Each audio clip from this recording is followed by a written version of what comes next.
Espacio patrocinado por Caser Grupo Helvetia. ¿Ya conoces el seguro Caser Superhípico? El seguro con las máximas coberturas para proteger la salud del caballo y el bolsillo del propietario. Tanto si eres aficionado como si compites, confía en Caser.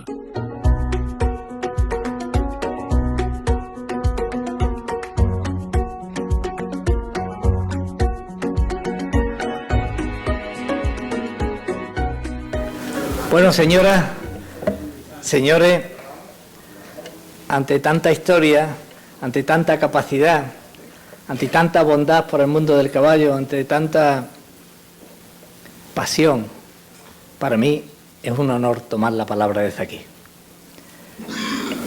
Y lo digo con todo el sentimiento como homenaje a todos y cada uno de vosotros, sin comparación, porque hay tanta diferencia, tanta ilusión, tantas horas entre sol y sol, entre sol y luna, entre vosotros, que no cabe ninguna comparación, sino solo el reconocimiento, y que os sintáis todos y cada uno de vosotros en una parte muy importante, un miembro muy importante de este BIC de Doma Vaquera.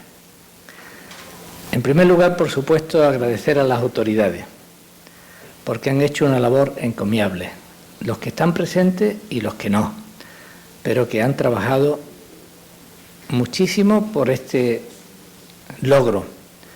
Y rompemos una lanza en favor de esa distinción de esas personas que han trabajado con nosotros. No todos son iguales. Solemos decir con mucha frecuencia todos son iguales, no todos son iguales. Quiero reconocer en este momento también los medios de comunicación, que no están representados en las mesas que hoy hemos montado, pero que están aquí presentes. No digamos la labor tan encomiable que han realizado don Joaquín Fernández Letera. Cuántos años publicando y transmitiendo esa información a través de todos los medios. Y él estando presente en todos los acontecimientos que ha podido. Quiero reconocer también a Isma Guarrio. Reconocer, por supuesto, a Rafael Lemos, que tanto ha transmitido, y a don Manuel Vasco, que le va no a la saga, pero siempre y en todo lugar. Esa transmisión, esa imagen, esa cultura que vosotros habéis puesto a disposición del mundo entero, no tiene precio. Es impagable. Y si ustedes queréis, y os parece bien, les damos un aplauso a ellos.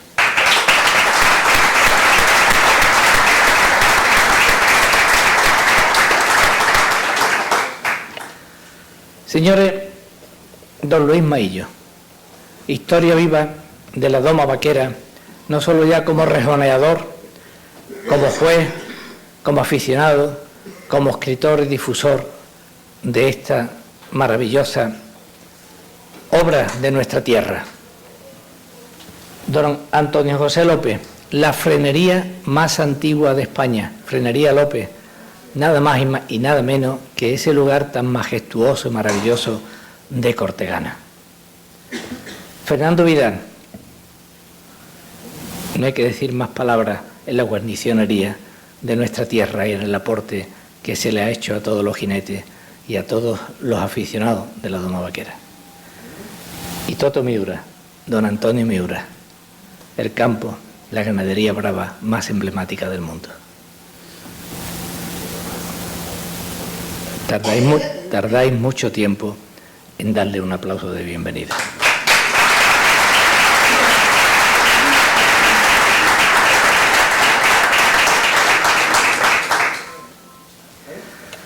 Vamos a pasar la palabra, porque son ellos los que tienen que hablar con ustedes, pero que ustedes sepáis que si aquí estos señores son importantes para poder hablar y su opinión es muy importante, también vuestra comunicación con ellos, para nosotros lo es. Así que cualquier intervención, en cualquier momento que podáis preguntar o intervenir, estáis en vuestro derecho. Tenemos el límite de las 12:15, pero a las 12:10 queremos terminar con el objeto de que la siguiente mesa tenga su tiempo y en medio pues podamos seguir dialogando. Les quiero pasar la palabra en primer lugar a Luis Maillo, para que él nos ilustre cómo han sido los arreos, los arneses, como le solemos decir, lo que ha ocurrido a lo largo de todos estos años, lo que él ha vivido, pero quizá, no como, yo diría, quizá habría que decirlo como resumen, la Doma Vaquera, estos años ha ido buscando el entronque con la verdad y con lo auténtico. La evolución en otros campos ha sido pues bestial, porque ha cambiado muchísimo la vida.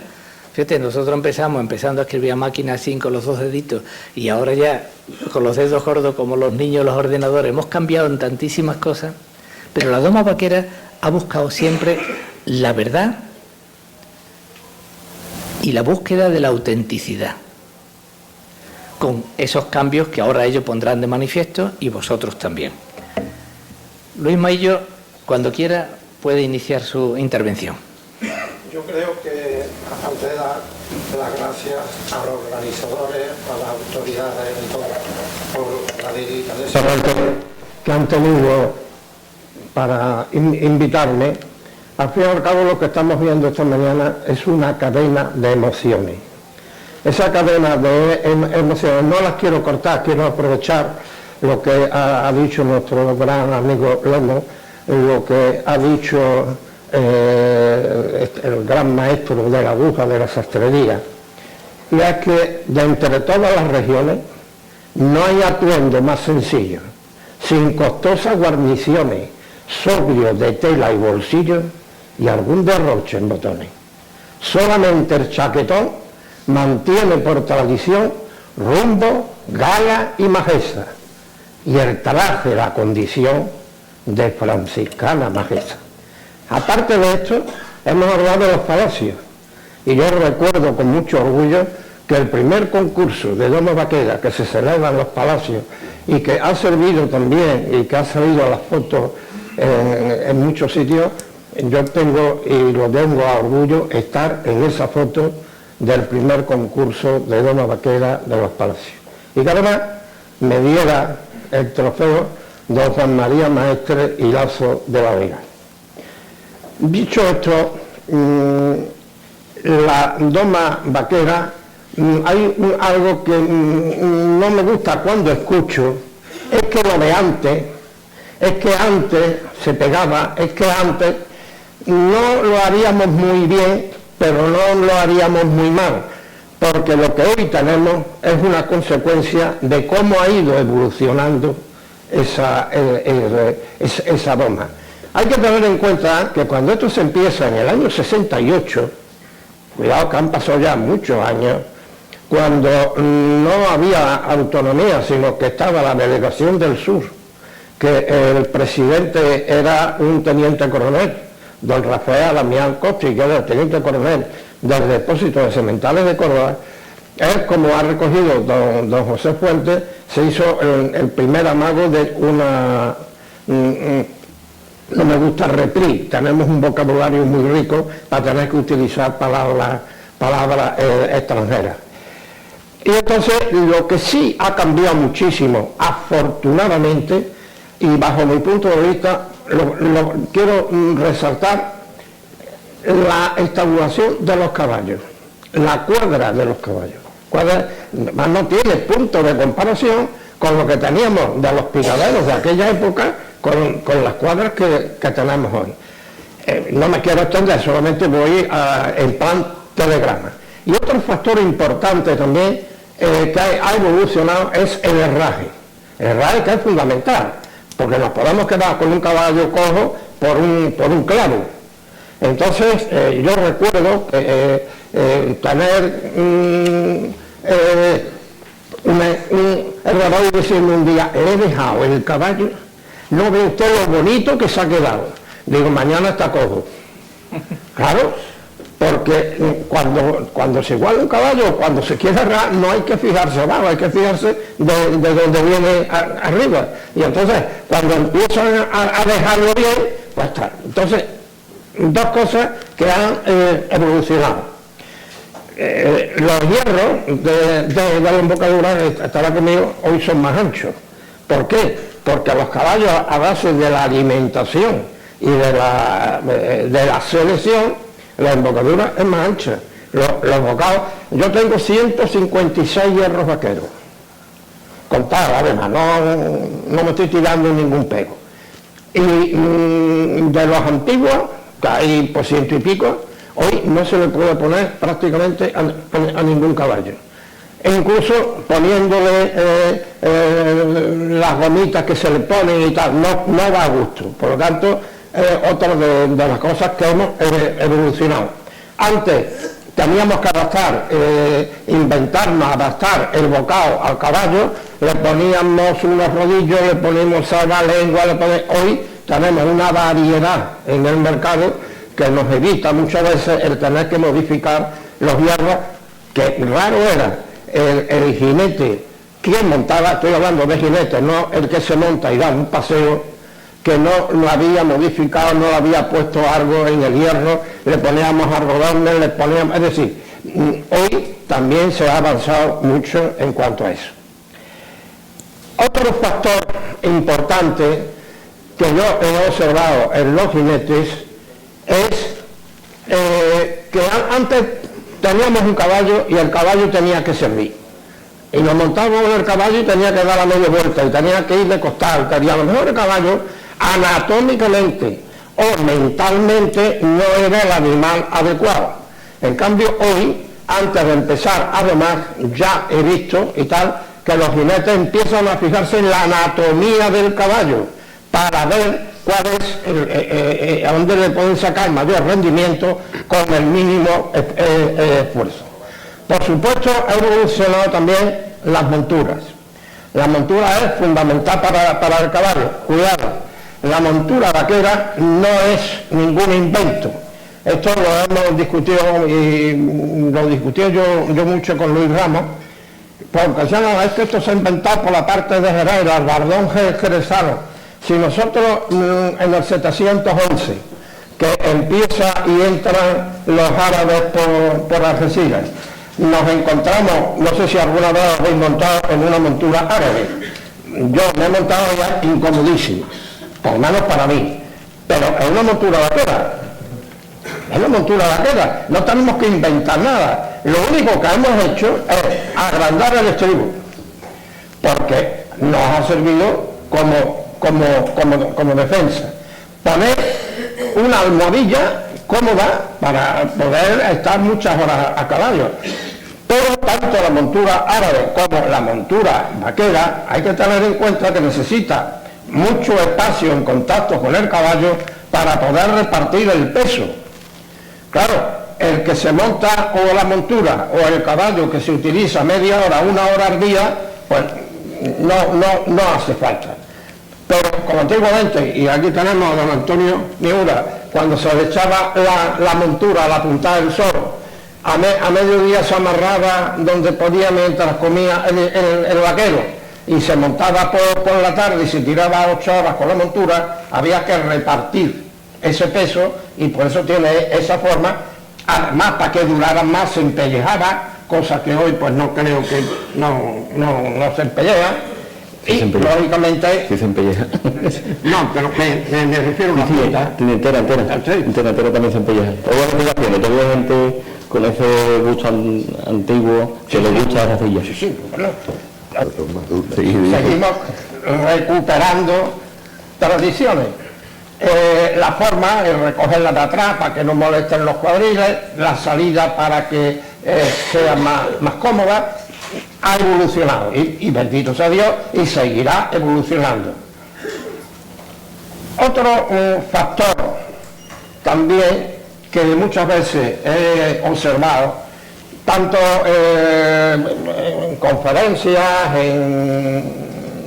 en conversaciones, todo lo que viene de fuera le damos mucha importancia y todo lo que viene de fuera parece que es mejor y todo lo que viene de fuera lo aclimatamos a lo nuestro y nos olvidamos de lo nuestro. Pero no solamente en el momento o solamente en lo que es la doma y lo que es el caballo y este mundo, en general. Y si quieren ustedes, el Papa, que ha muerto poco, el Benedicto XVI, de nuestro Belén tradicional, nos quitó el burrito o la mula y el buey, porque dijo que eso no era, y que no había nacido en una cueva y que había nacido en casa de un carpintero. Entonces, si eso no lo cambia, pues imagínense ustedes, pero lo hemos cogido, y hemos cogido nuestro árbol de Navidad sustituyendo a lo que es nuestra tradición. Es decir, todo lo que viene de fuera le hacemos muchas veces más caso que a lo que tenemos en nuestra propia casa. En cuanto a lo que decía, como nota, como he dicho, en plan de telegrama, de la guayabera del pico, hay que tener en cuenta que el invento de la guayabera es con la pérdida de Cuba y de Filipinas. Y entonces los que vienen, los soldados tenían una guayabera que tenía la longitud de una chaqueta con 2 bolsillos. Cuando tienen que venderla, porque no tenían ni para comer, cuando llegan, sobre todo a las costas de Andalucía, ¿qué es lo que hace la gente de campo? Para poder montar a caballo y que la concha no se le meta por el lado. La corta, pero le deja los bolsillos porque eran lo único que tenía. Por eso tiene esa forma, las antiguas las tiene así. Y los bolsillos son profundos. Los bolsillos que hoy llevamos no podemos llevar mucho dinero, porque a mí concretamente el poquito que llevaba cuando he hecho mano se ha perdido, los bolsillitos que llevamos. También es importante lo de los sombreros, tanto el cordobés como el sevillano. Esto da para mucho, porque el sombrero no es solamente para tapar la cabeza, el sombrero es para refrigerar la cabeza y solamente para que los rayos del sol no nos den a los ojos. Por eso, según en la situación geográfica que estemos, los rayos inciden con más o menos ángulo. En la parte norte de Andalucía, o si quieren ustedes la parte de Córdoba y Jaén, los rayos inciden más, no perpendicularmente, pero más perpendicularmente. El ala tiene que ser más grande, el sol es mayor, tengo que darle mayor volumen para que se refrigere. E incluso en los sombreros antiguos se le ponían 2 agujeritos para que el aire saliera. Y ya que ayer fue el Día de la Mujer y las televisiones se han ocupado y tal, yo siempre he sido un defensor de la mujer alrededor de lo que es el caballo y de la doma vaquera, que no se ha visto hasta ahora se está viendo en los concursos y tal, pero que cuando nos hemos ido de concurso, quien se ha quedado en la cuadra normalmente son las mujeres. Y que le han echado de comer a los caballos normalmente han sido las mujeres. Y nosotros hemos estado en el concurso. Así es que yo soy de la opinión que las mujeres de esta tierra nuestra andaluza no solamente son unas grandes trabajadoras, sino que además tienen muy buena leche, porque amamantando a nuestros hijos le están dando cultura. Bien. Muchas gracias.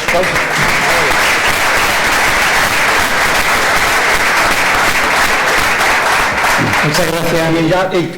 Y termino porque una de las cosas, para mi gusto particular, que más identifican al jinete de campo es el sombrero y los saones, cosa que se ha perdido por una mala interpretación, concretamente en las hojas de repris, donde se ponía que al llevar saones había que bajar la nota porque tapaban las ayudas, cuando esto es lo contrario.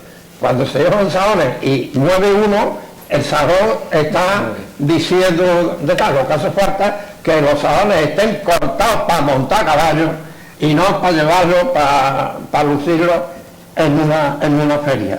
Y sobre todo lo de a favor de que los artesanos sigan esos herreros que había antiguos que cogían el bocado y en la forja y lo hacían, que hoy afortunadamente tenemos una gran variedad y no tenemos que recurrir a eso, pero conviene que sigan y conviene que no los olvidemos.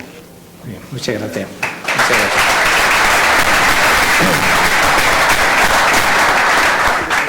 Pues en ese mismo sentido que habla el amigo Luis, y ahora mismo tenemos la suerte de que hay varias asociaciones de Monta al Amazonas, y además aprendiendo y recuperando la montura del Amazonas, como ya luego hablará el amigo Fernando, pues creo que es un grandísimo honor que quien iniciara todo eso esté aquí presente con nosotros, María Jesús Jurado. Un abrazo para ti.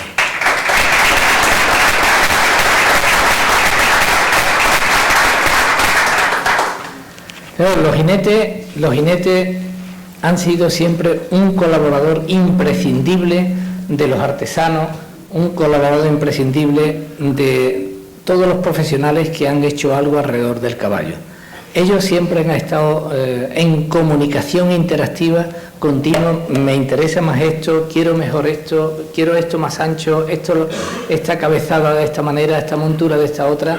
Así que han sido los jinetes y los artesanos, han estado en una simbiosis total. Muchos artesanos, por supuesto, no han montado a caballo, no han tenido una... y han sido los jinetes sus asesores principales.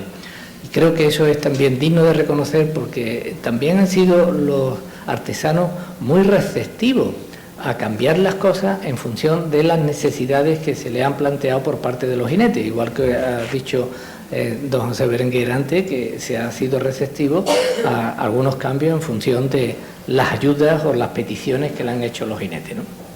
Bueno, a mí, antes hemos hablado de domaquera, seguimos hablando de domaquera, y me ha faltado de agradecer a otras asociaciones que dedican a otras especialidades hípicas que estén aquí con nosotros, como en el caso de los hispanoárabes, criadores de caballos, como en el caso también de Pepe Gaviño, de los angloárabes, ¿no? Entonces agradecerles a ellos que estén aquí apoyando también la doma vaquera, porque son grandes aficionados también a esta disciplina, aunque su familia y su gente pues hagan otros deportes hípicos que son también muy significativos.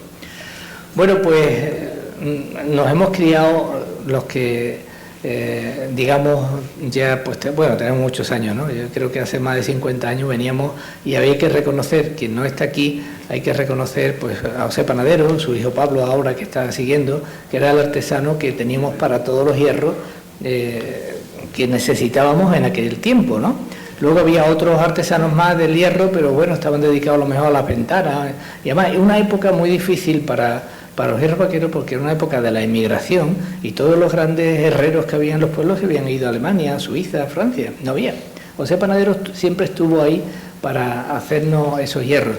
Y quiero homenajear de alguna manera a Enrique Leiva, que no sé dónde está ahora mismo, no sé dónde se ha puesto Enrique, que tiene un auténtico museo de todos los hierros, de todas las serretas, de todas las espuelas, de todas las cadenas Barbar, con todos los tipos que ha habido, que ya todos conocéis, o para serretones, los tiene en su casa, y tiene una colección que es una auténtica maravilla que se haya conservado. Y claro, muchos recuerdos, muchos de ustedes estáis aquí, que habéis conocido a José Panadero, y sus cosas, y su arte, su trianerismo, si se puede decir, y también su sabiduría en el conocimiento del hierro. Yo quería tener ese recuerdo ahora que vamos a iniciar lo de la frenería con la frenería más antigua de España, que es López de Cortegana, que nos ha hecho todos los hebillajes, hace todas las serretas, hace todas las espuelas, hace los estribos, ha cambiado su forma de trabajar a lo largo de los años para adaptarse a este tiempo nuevo, desde un lugar tan pequeño y una cosa tan específica, y que hayan 4 generaciones que sigan trabajando en esto, la verdad que eso es para quitarse el sombrero. Don Antonio José, tiene usted la palabra. Muchas gracias. Bueno, primero que nada, buenos días a todos los asistentes. Darle las gracias a la asociación por acordarse de nosotros. Yo vengo en representación de la empresa familiar que tenemos en Cortegana, Frenería López, que somos la empresa, digamos, más antigua que existe en el mundo de la fabricación de los bocados aquí en España. Yo soy en concreto la 5ª generación que sigue con esto, y en este año 2023 hacemos el 173 aniversario de nuestra empresa. Nuestra empresa nació en la localidad de Jabugo, allá por el 1850. Mi tatarabuelo fue el que fundó la empresa. No solamente fabricábamos el tema de la frenería, éramos también y somos fábrica de romanas para el pesado de ganado y demás. En un principio la vida nuestra era la fabricación de las romanas y la frenería era, digamos, la ayuda que había cuando no había faena de las romanas, Y hoy en día, en la actualidad, pues es todo lo contrario. La vida nuestra es la frenería. Llevamos fabricando la frenería todos estos años y la romana pues la tenemos como otra cosa que es un emblema de nuestra casa, ¿no? Fabricamos la fabricación de los artículos de la frenería. En un principio era todo a base de fragua, martillo y yunque. Realmente fragua, que quiero hacer y romper un poco una lanza, que hoy en día nos están engañando prácticamente a todo el mundo. Hay nuevos freneros que han salido por ahí que venden la historia de que es fragua y es absolutamente mentira. Hoy en día todo lo que se vende como fragua es fraude, porque está todo cortado a base de láser, de plasma, mucha lima, mucho dibujo, pero el carbón no lo ha visto ni en la tele. Sean los bocados, sean las espuelas, sean las hebillas, sea todo lo que lleve hoy en día el nombre de fragua. Quiero hacer esta salvedad porque asistimos a ferias por muchas partes en España, en Europa y sobre todo aquí en el sur, en Andalucía, en SICAP, te pitan ya los oídos cuando te vienen y te dicen: ¿usted no hace los bocados de fragua? O sea, como si nosotros no supiéramos hacer bocados de fragua. No se hacen de fragua no por nada, sino porque son antieconómicos. No hay clientela para que lo paguen. Y hoy, gracias a esas ayudas de esas máquinas que han salido nuevas, por eso hay tanto maestro frenero, como dicen hoy en día. Es muy fácil coger la pieza, comprada ya y cortada, dibujito, tal cual, montar, vender y eso sí, cobrar como fragua. Entonces, igual que el señor de la sastrería, Pepe, habla de que hay que respetar su negocio, vamos a respetar también este negocio, que llevamos muchos años peleando por él, para que ahora salgan los 4 listos de turno, aprovecharse de las circunstancias o de la modernidad que hay hoy en día, para colgarse un título de maestro fraguero, como me dicen en SICA mucha gente, cuando de maestro tienen poco y de fraguero menos todavía. Dejando de aparte este tema, que es lo que quería aclararlo para que todo el mundo sea consciente de lo que lleva entre manos, ¿no? Y de lo que compra, de que si estás comprando, pongo el ejemplo de la zona nuestra que son los jamones, un jamón de pata negra no es un jamón de guarro blanco pintado de negro, no. Si estás comprando fragua, que sea fragua, y si no, vende con otro título, no con el de fragua. En fin, en el tema de los bocados, pues ha evolucionado mucho, como decía este señor. Los anchos han variado. En un principio, yo recuerdo de la época de mi abuelo, porque tuve la suerte de trabajar en la fábrica con mi abuelo, trabajo en la actualidad con mi padre también. La inmensa mayoría de los hierros que se fabricaban eran todos de ancho de 11,5. Hoy en día lo casi normal es 12,5 y casi lo que más se está vendiendo ya es 13,5. ¿Por qué? Porque los caballos, debido a la alimentación y a los ejercicios y demás, van evolucionando el tamaño, van ampliando y cada vez van siendo más grandes. Se ha ampliado la variedad de lo que son medidas de piernas, de patas, digamos, de camas, de portamozo y pata. Hay una inmensa variedad hoy en día. Hace 50 años todos los caballos, la inmensa mayoría, funcionaban con 4 medidas. Hoy en día no. Hoy ya nos hemos vuelto, o se han vuelto muy exquisitos los jinetes, buscan el centímetro e incluso ya diría que hasta el milímetro. Cuando yo siempre he dicho que el bocado es una ayuda, no hace magia, es una ayuda para el jinete y al caballo sobre todo lo que hay es que montarlo y darle mucho cariño, aunque le pongamos el bocado. Se ha evolucionado en el tema de los materiales, pues antiguamente todo se fabricaba en hierro, más que nada porque el acero inoxidable era una cosa que apenas sí existía y es muy complicado de trabajar el acero inoxidable, manualmente, digamos.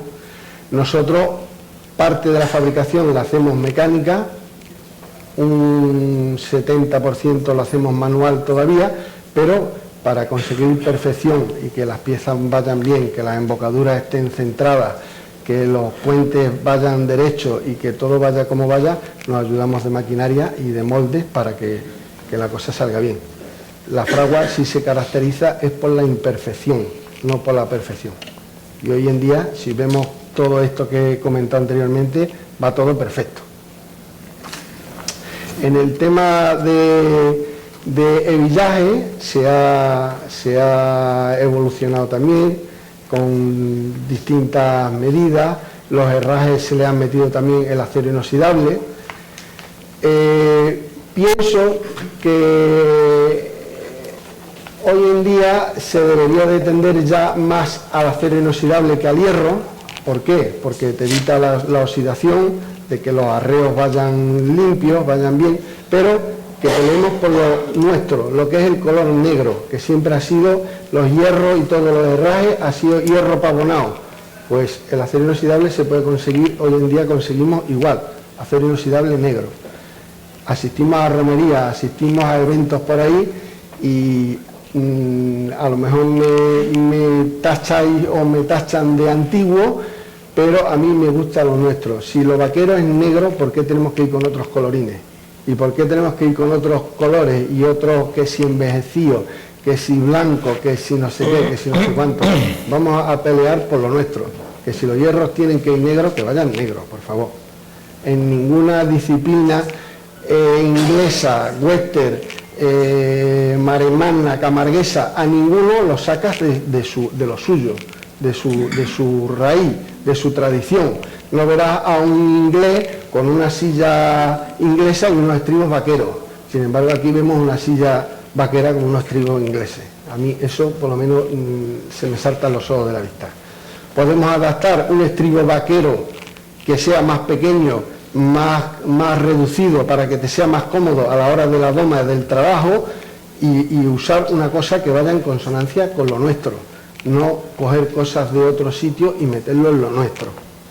Entonces, pienso que hay que pelear un poco por eso, a quien le corresponda, ¿no? Que luchen por eso. Y otra de las cosas que yo pensaba que era yo solo, pero no, estoy viendo que es todo el mundo. Lo que son los organismos oficiales que peleen por los artesanos. Yo, en particular, tengo el título de maestro artesano, otorgado por la Junta de Andalucía. Fui de los 10 primeros títulos que se otorgaron en Andalucía y mi empresa, aunque nos ayudemos de la maquinaria, porque si quieres competir en precio y quieres competir en el mercado, tienes que sacar precio a los artículos, nos ayudamos de la maquinaria en lo básico que nos podemos ayudar, somos artesanos. Entonces, rompo una lanza por los artesanos, sean del gremio que sean, para que los organismos los cuiden, porque la artesanía es una cosa que si no se transmite de unos a otros, se pierde. Pongo el ejemplo del lince, que han hablado siempre del lince. El lince se pierde el lince con los avances genéticos. Lo que hay hoy en día, el lince no se pierde. Pero lo que es la transmisión de sabiduría de padres a hijos o de personas a personas, si esto no se fomenta, esto se pierde. Y en fin. Muchas gracias. Poco más que contaros y muchas gracias por asistir.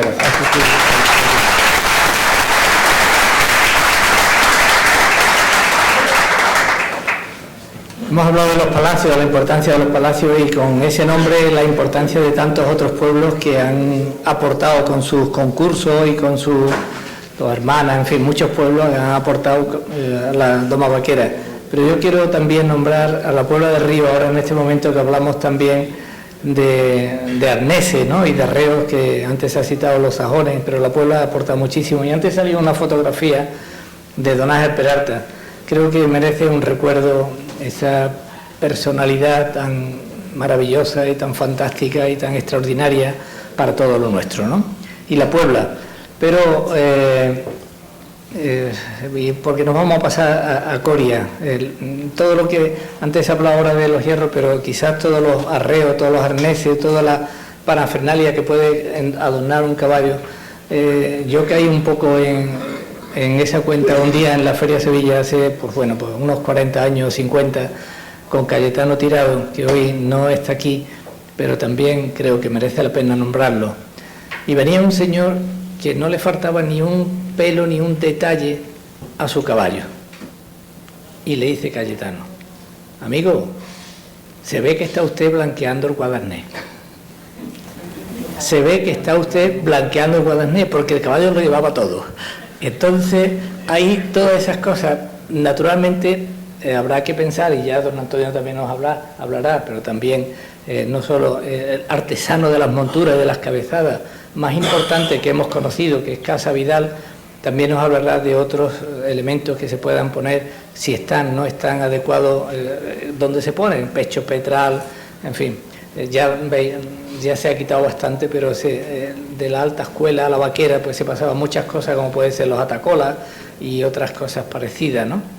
En fin, vamos a hablar de este asunto, y allí donde podamos verlo pronto a Cayetano, y alguien que lo vea, que le recordemos su gracia, su inteligencia, su aportación a la doma vaquera. Muchas gracias siempre, Cayetano, y está con nosotros Fernando. Cuántas experiencias, no solo ya en su casa, con su abuelo, con su padre, con su madre, y él como un artesano excepcional y un hombre de la innovación,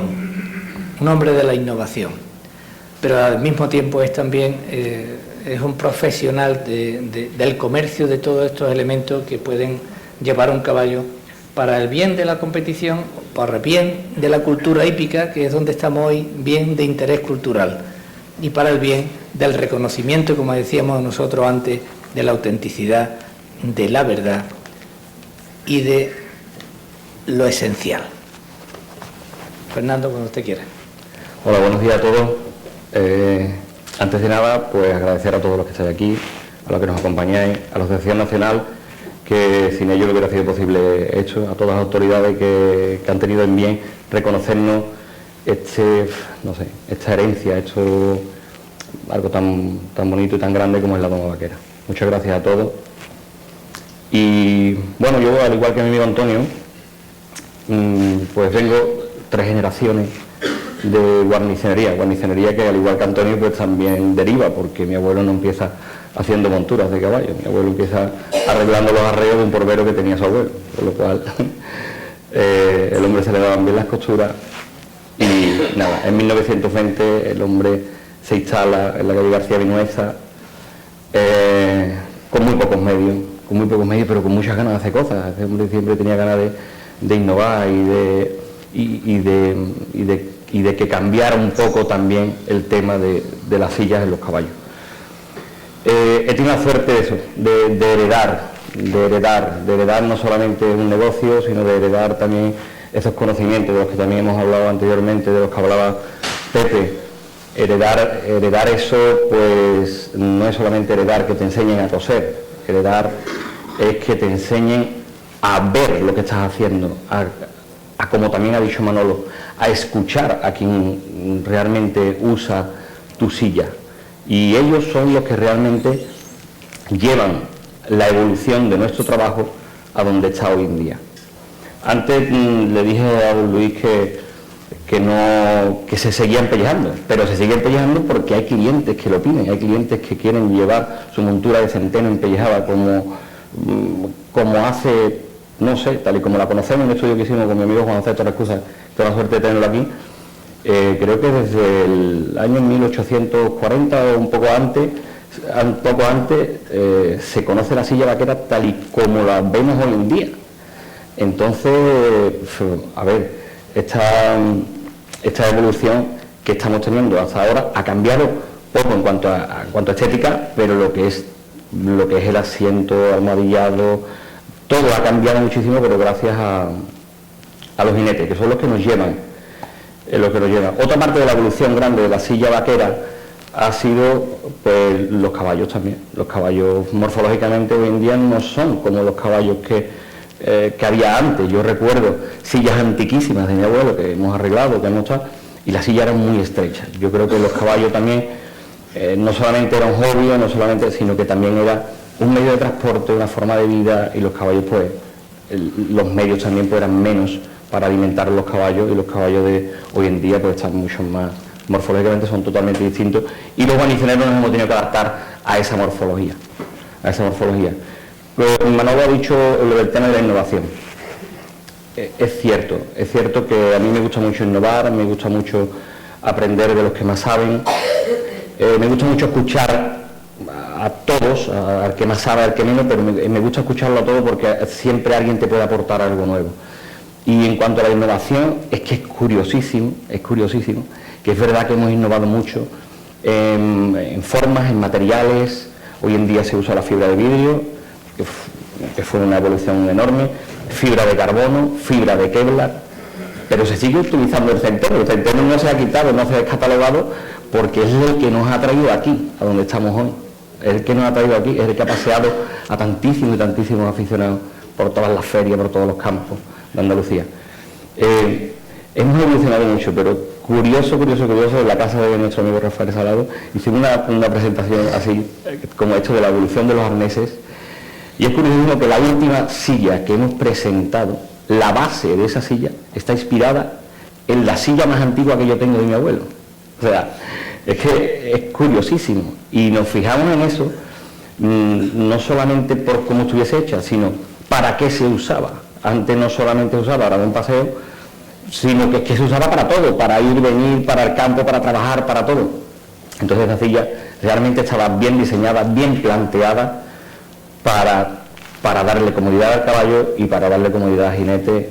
Y ya nosotros hoy en día, con todo lo que hemos aprendido, gracias a los jinetes, como he dicho antes, y a todas las personas que saben, pues hemos podido ya pensar en equilibrios, en sentir el caballo en las piernas, en el asiento, y esto es importantísimo, este paso tan grande que se ha dado a la hora de que un jinete pueda ejecutar su ejercicio y pueda hacer lo que hacen hoy en día. Pero es que la verdad me llama muchísimo la atención que esta innovación vaya tan de la mano con la tradición de hace tantísimos años. Es muy curioso, y además me alegra poderlo contar, que lo sepáis, que es lo que realmente nos ha hecho llegar a este nuevo modelo de silla que tanto éxito está teniendo. Es importante la evolución de los arneses, de la silla vaquera, que es lo que yo me dedico realmente, y esa evolución, la mayor que se ha vivido y la que estamos viviendo, y no lo quiero dejar pasar de largo, la tienen las Amazonas. Las Amazonas, o sea, la silla de Amazonas es la silla que más ha evolucionado en menos tiempo y en los últimos tiempos. Teníamos una silla antiguamente de Amazonas, pues teníamos una silla normal, le poníamos dos cornetas puestas de cualquier manera, y allá que montábamos nuestra mujer en el caballo que nos sobraba y lo mandábamos para allá. Y hoy en día, gracias a Dios, gracias a la Asociación Española de Monta la Amazona, a la Andaluza y a todas las demás que aportan, creo que tenemos una silla que es una belleza de silla, ¿no? Pero no solamente porque sea bonita, sino porque ya por fin es funcional. Pueden montar, pueden ir a la feria, pueden hacer doma, pueden ir al campo, pueden galopar. Es que antes es que se nos iban a matar. Aquí me puede contar muchas más anécdotas que yo porque lo habrá vivido en sus carnes. Y hoy en día, gracias a Dios, es que esto es importante también, de que cuando empezamos con el proyecto de las sillas de Amazonas, recuerdo que hace ya poco tiempo mi padre me dijo: Fernando, la silla de Amazonas vamos a dejar de venderla porque nos trae muchos problemas. Claro, no estaba equilibrada, no sabíamos ir para adentro, sacar nuestros problemas y decir, esta es la solución. Pues no sabíamos hasta que nos llegaron y nos dijeron cuál era la solución. Y entonces, claro, los equivocados éramos los guarnicioneros, que no sabíamos cómo poner derecha esa montura. Y de pasar a querer dejar de hacerla, a hacer hoy en día pues casi el 50% de la facturación de nuestra empresa. O sea, es brutal, los números son brutales. Se hacen casi 200 sillas de Amazonas nuevas al año en nuestra casa. Es algo maravilloso, y esto es un reconocimiento que creo que se merece la mujer por su empeño y también por la cabezonería, igual que ahora nosotros, ¿no? Para ser reconocido como bien de interés cultural. Y nada, no me quiero... Qué maravilla de tienda se está viendo ahí, ¿eh? Qué maravilla de tienda. Sí, esto fue también otra de las cosas. ¿Recordaréis dónde su abuelo, dónde su abuelo Mi abuelo empezó. Fíjate la maravilla que tiene Fernando. La tienda no es otra cosa, Manolo, y disculpa, la tienda no es otra cosa que otro homenaje a mi familia. Las imágenes, bueno, y los que me conocéis aquí sí que lo sabéis, pero lo explico para que no lo sepa. Nuestra tienda, cuando entras, la tienda ves un gran mueble así con forma de una concha, es el morbo original de la concha que hacía mi abuelo, es el morbo original, y todo el mundo del mundo del caballo siempre ha dicho, esa montura olvidada, la conozco por la concha. Entonces, ese es el homenaje que nosotros hemos querido hacer, el trabajo que hicieron nuestros antepasados y que nos dejaron esa herencia tan bonita como fue que te reconocieran sin tener que poner un cartel y sin tener que poner nada. Si reuniéramos las anécdotas que tenemos todos los que estamos aquí con montura de Vidal, creo que no cabría en un libro, ¿eh? Necesitaríamos un pen grande. Muchas gracias, Fernando. Un buen aplauso para ti.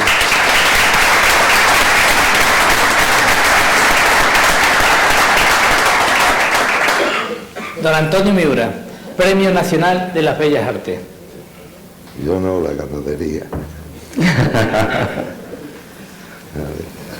La ganadería, como él dice.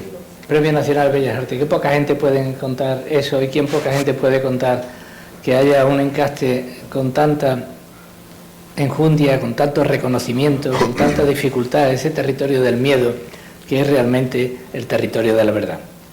Don Antonio, cuando usted quiera, cuéntanos esas diferencias que hay entre los arneses que se utiliza en el campo, lo que se utiliza en la pista, lo que se utiliza en la romería. Hay muchas diferencias. En su casa no solo hay caballos para la vaquera y caballos, hay caballos españoles, caballos cruzados, cívicos, de todo tipo, que hemos visto, y además tú los has utilizado muchísimo, los más difíciles, creo que te ha tocado a ti. No, son difíciles. Y al lado de un toro, que te mira un Miura, y no sé si Portugal está cerca o no, ¿no?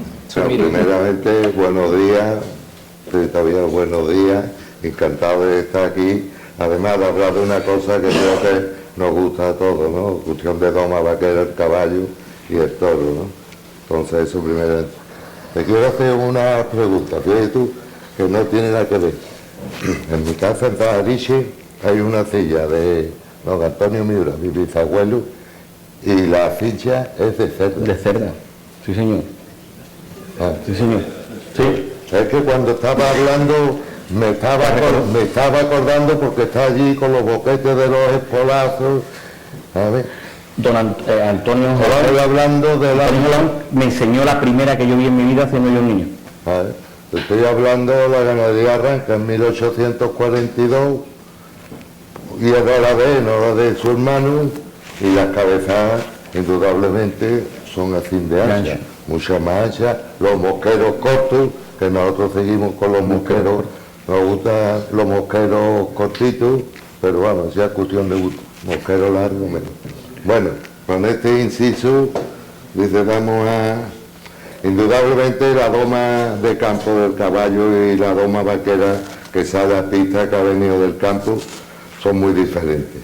Porque en el campo tiene que tener un caballo que esté muy sometido, totalmente sometido a ti, a las piernas y a la mano, que esté con las piernas muy acostumbrado a las ayudas. Porque tú cuando estás bregando de un animal bravo, de un toro bravo, y sobre todo en los destetes de quitar la cría de la madre, esos los guiños son continuos.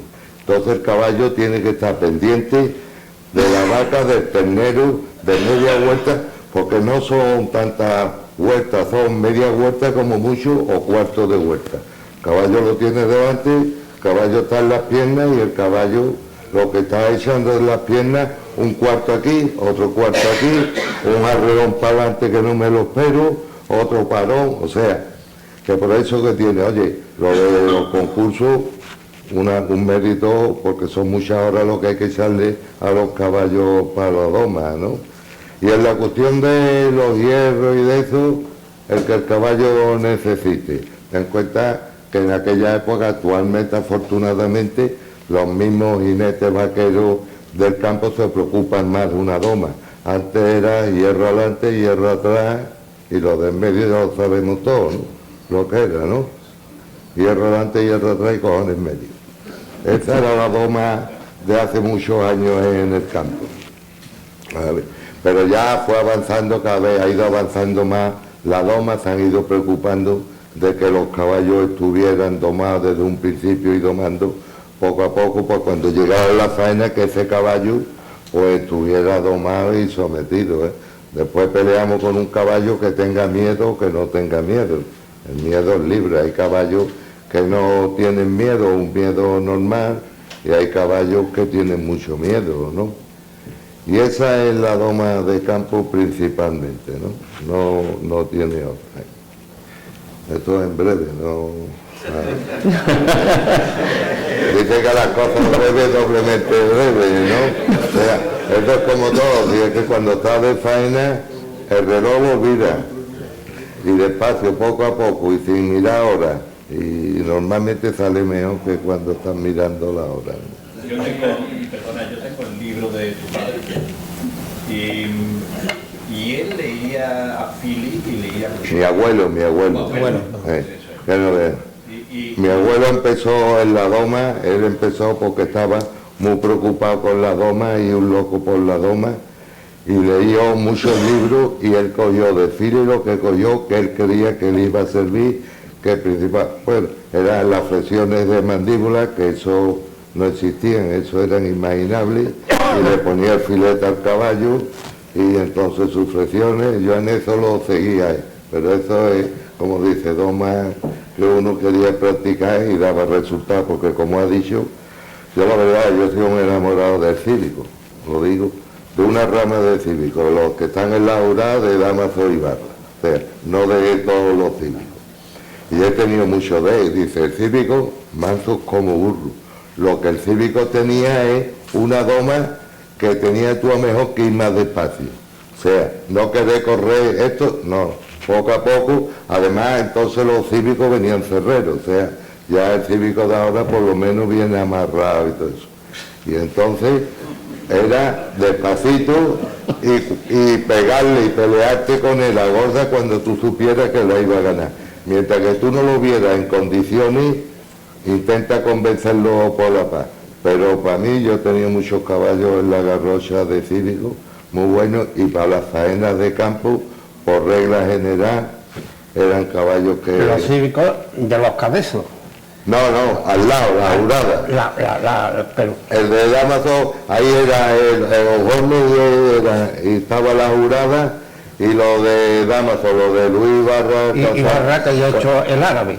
A ver, bueno, eso es el árabe, pura sangre, anglo-árabe, porque los he tenido de todo. O sea, el último de los que he tenido era un faraón, que lo tuve entero, y acusaba mucho el árabe, y el caballo era de anglo-árabe. En cambio acusaba una barbaridad. Vamos, yo, sí, porque me han dado resultados. O sea, y manso. Pasamos la palabra a quien quiera hacer alguna pregunta a una de las personas aquí, que estamos ya casi al límite del tiempo. Yo quería hacer una observación hacia Manuel. Cuando hemos hablado de lo tradicional y de esos talleres, yo creo que también nos encontramos los profesionales y demás, que es verdad, como ha dicho Fernando, que está con esa cultura nueva, pero ¿quién nos arregla los signos? Que eso es otra, cuando tú te encuentras lo mismo con ropa que con... Porque tú vayas a comprarte una montura, pero luego te encuentras que tienes una montura que la tienes que arreglar y tampoco hay profesionales.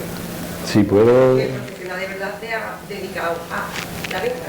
Sí, puedo contestarte, Loli, nos conocemos y me alegro que lo digas también. Y te voy a hablar de una de Amazonas, Dentro de nuestro negocio están las cercillas nuevas, pero también está la restauración de sillas, y es una parte que nos apasiona, porque es cierto que cuando descubres algo antiguo te llena y te ilusiona y aprendes, que está clarísimo. Por algo lo hacían así, o sea, esto siempre de cada vez que lo hago. Y Fátima Arjona, que sé que la conoce, pues me llevó una silla de su, no sé si era su abuela, 3 generaciones, era una silla muy antigua, me llevó una y disfruté muchísimo, y creo, o sea, si la memoria no me falla, creo que está contentísima con el arreglo que se le ha hecho, respetando al máximo que ella pudiese ver la silla que tenía sus antepasados, no una silla totalmente nueva, quitándole todo, no, no hicimos nada. O sea, hicimos que ella tuviese la silla que tenía su abuela, por lo cual el tema de la restauración, en mi caso, el tema de la guarnicionería lo seguimos haciendo y lo seguimos tratando con mucho cariño. ¿Alguna pregunta más o alguna intervención? Yo quisiera hacer un pequeño inciso porque cada vez que veo alguna ponencia siempre se habla de la evolución. Y parece que hubo un momento en el que bien la doma y los arneses estaban en pasado a la zona. Entonces yo creo que mi particular visión es que siempre los arneses han ido en continua evolución, si no llegan más aquí. Con esto quiero decir que a lo que tú me comentabas, la montura como hoy se conoce, hay grabado de los garrochistas de Belén de 1808 cuadros de Marqués de la Motilla con la montura exactamente igual que la conocemos en el Museo del Prado de 1840.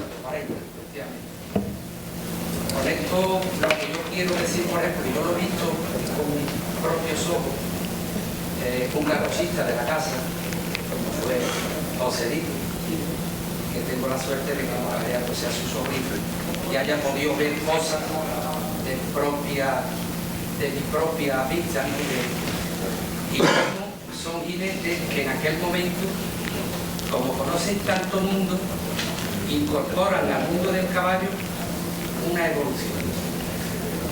Jinetes que hoy esa misma evolución que incorporaron en su momento, las redes lo crucificarían. Joselito se ponía una gorra, por ejemplo, para acosar, que era la gorra esta de paño inglés que traían de la Revolución Industrial, que se dieron aquí en el Barquina, que eso no se ponía. Utilizaba unos ropajes, o sea, una pelliza, que no era la pelliza normal de hoy, sino era una pelliza más rica. Y he visto una montura que le regala a su cuñado Ignacio, en la que la perilla es más pequeña. A propio intento, cuando las perillas eran muy grandes para poder amarrar un becerro en el asalto, y se hace una perilla más pequeña y le abraza una correa, que es la precursora de lo que hoy es el ácido. Estamos hablando de una montura del 1918-17, los Joselito muere en el 20. O sea que es un jinete que ya está evolucionando. La doma en aquel momento, ni los arneses no están metidos en la así. Entonces, eso, hoy cogemos a un jinete de esto y es que lo fundimos. NASA, ¿qué la metió? No, es que en aquel entonces estaba evolucionando. Y NASA, por este término, se trae de México unas escuelas mexicanas, en Paona, y con esas mismas escuelas le he visto yo fotos con su hermano Aurelio y con Fernando Villalobos, en casa fotos auténticas, que era cualquiera la que yo enseñé, acosando con unas escuelas chatas, que también practicaban poca. Luego entonces eso hoy lo vemos en jinetes, por ejemplo, que es que lo crucificamos, es que la quita del sombrero ahora, es que yo no sé qué, pero es que en aquel entonces la propia doma se adaptaba también a las necesidades y a lo que quería el jinete.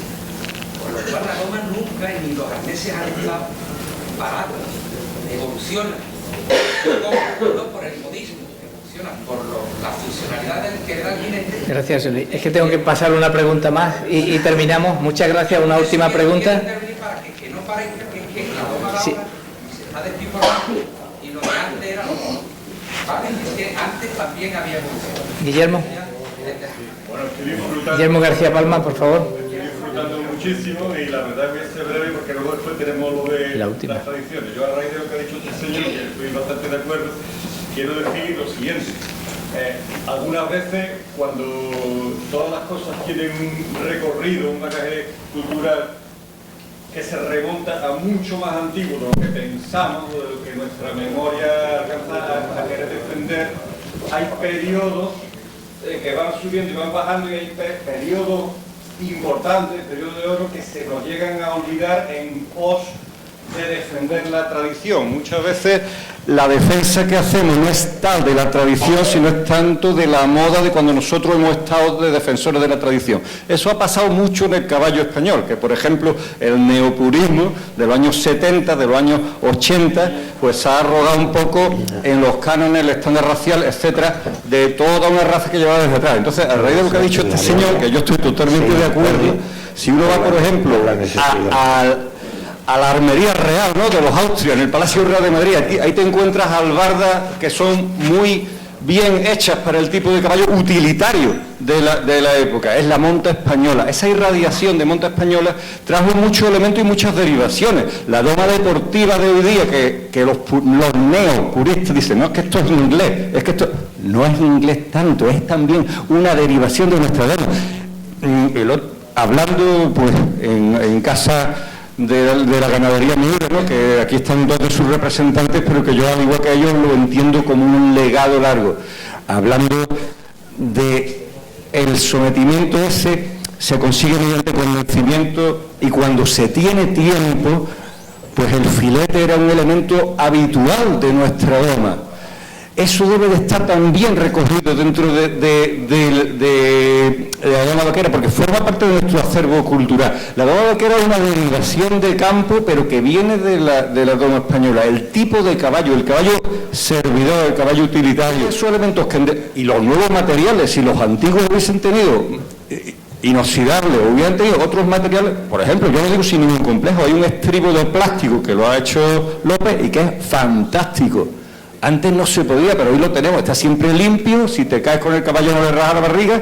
Para algunas cosas no sirve, si estás con un bravo, pero para otras cosas sí sirve. ¿Por qué no? En las pruebas de caballos jóvenes hay bocados pequeñitos para caballos jóvenes, que si no tienen la luneta y en ese momento tú estás cogiendo el caballo a las dos manos, pues es más práctico. Y, joder, en casa de mi tatarabuelo había bocados, muy grandes, vaqueros, y muchos con embocadura de filete dentro. ¿Por qué? Porque nos hemos ceñido a los años 70 y al decálogo del sí del no, ¿no? Al jinete con bigote no, jinete sin bigote sí.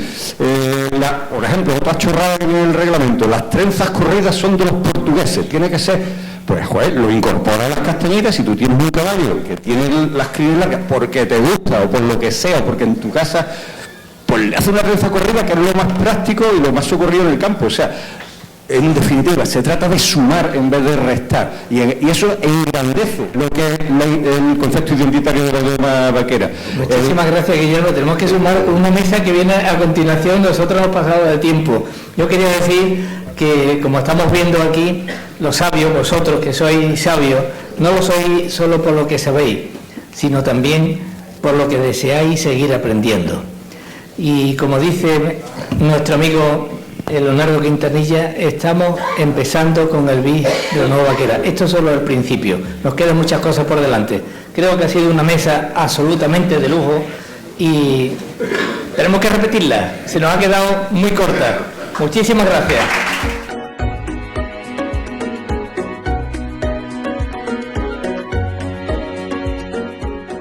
¿Ya conoces el seguro Caser Superhípico? El seguro con las máximas coberturas para proteger la salud del caballo y el bolsillo del propietario. Tanto si eres aficionado como si compites, confía en Caser.